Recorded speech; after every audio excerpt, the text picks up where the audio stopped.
இன்னைக்கு தமிழ்நாட்டில் சுகி சிவம் பொது மேடையில் பேச முடியறதில்ல. யாரெல்லாம் வந்து மத நல்லிணக்கத்தை பேசுறாங்களோ, மக்கள் ஒற்றுமையை பேசுறாங்களோ, அவங்கெல்லாம் பாஜகவுக்கு எதிரிகளாக, ஆர்எஸ்எஸ்க்கு எதிரிகளாக மாறுறாங்க. குன்றக்குடி பொன்னம்பாடு அடிக்கிறார், ஒரு ஊருக்கு போய் பேசினாரா எதிர்ப்பை தெரிவிக்கிறாங்க. அப்ப இது வந்து என்னன்னா, இந்து மக்கள் நியூமரிக்கலா அதிகமா இருக்கிறாங்க, எண்ணிக்கையில பெரும்பான்மையா இருக்காங்க. அவங்கள வாக்கு வங்கிகளாக மாற்றணும்னு சொன்னா இறை நம்பிக்கையை தன்னுடைய அரசியலுக்காக பயன்படுத்தக்கூடிய ஒரு எக்ஸசைஸ் அவங்க பண்றாங்க. திருவண்ணாமலைக்கு நீங்க போனீங்கன்னா அண்ணாமலையார் கோவில்ல அந்த பஸ் ஸ்டாப்பே என்ன சொல்லுவாங்க, பெரியார் சிலையில இறங்குன்னு சொல்லுவாங்க.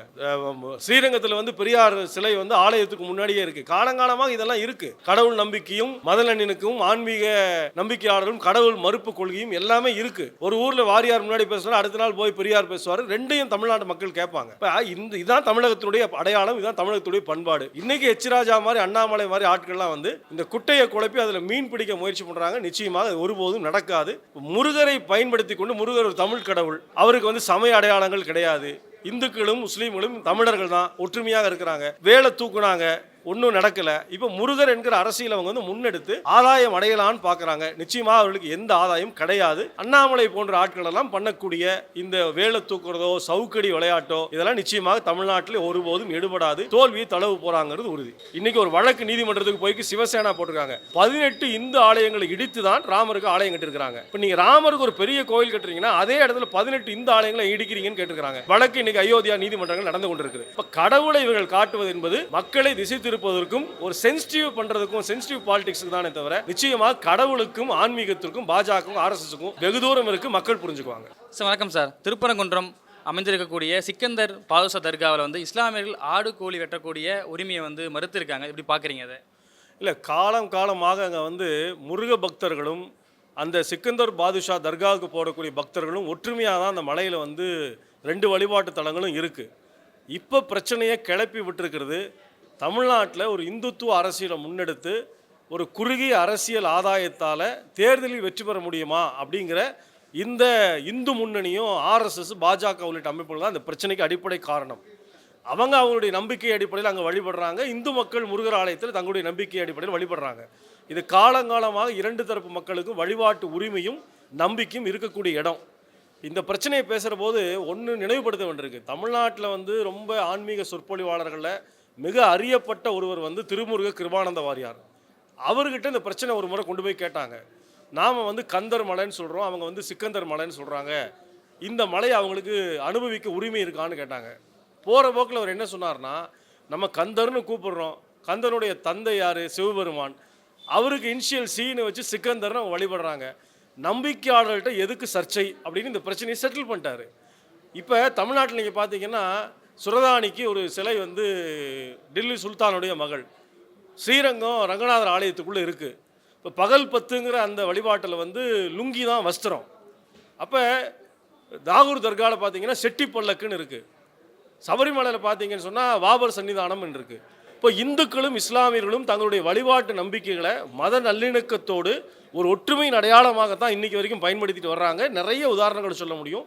இன்றைக்கி இந்த திருப்பரங்குன்றத்தில் இவங்க நடத்தியிருக்கிற ஆர்ப்பாட்டம் என்பது இல்லாத ஒரு பொய்யை சொல்லி தமிழகத்தை வட மாநிலங்களைப் போல ஒரு கலவர காடாக மாற்றலாம் அப்படின்னு முயற்சி பண்ணுறாங்க.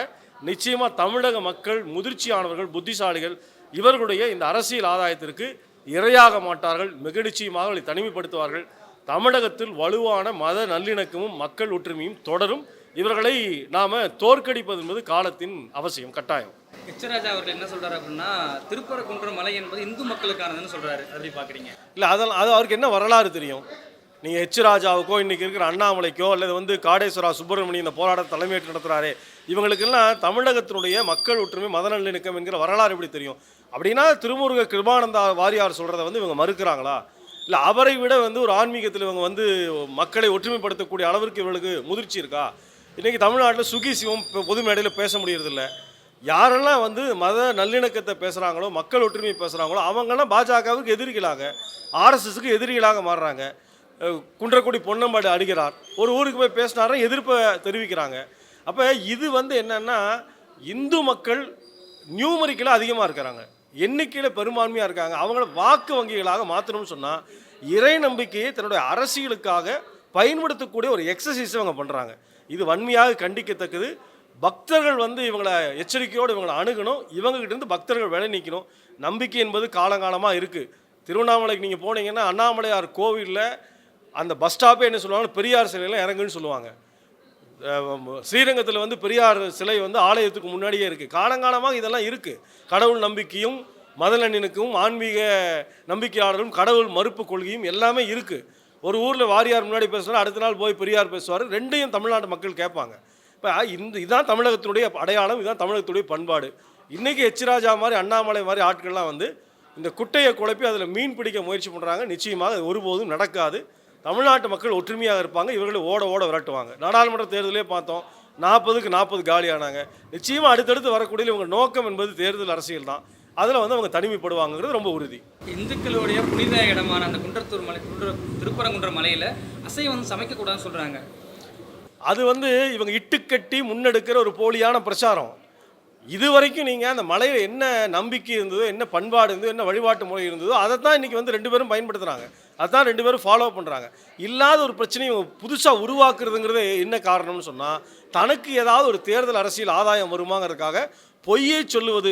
கோயபல்ஸ் பாணின்னு சொல்லுவாங்கல்ல, தொடர்ந்து நீ ஒரு பொய்யை சொல்லிகிட்டே இரு, அதை வந்து மக்கள் நம்புவாங்கன்னு சொல்கிற மாதிரி ஹெச் ராஜா இன்றைக்கி கோயபல்ஸ் மாதிரி தமிழ்நாட்டுடைய கோயபல்ஸாக இன்றைக்கி மாறி இருக்கிறா. இந்து முன்னணியும் ஆர்எஸ்எஸும் கோயபல்ஸ் பாணி பொய் பிரச்சாரத்தை கட்டவிழ்த்து விடுறாங்க.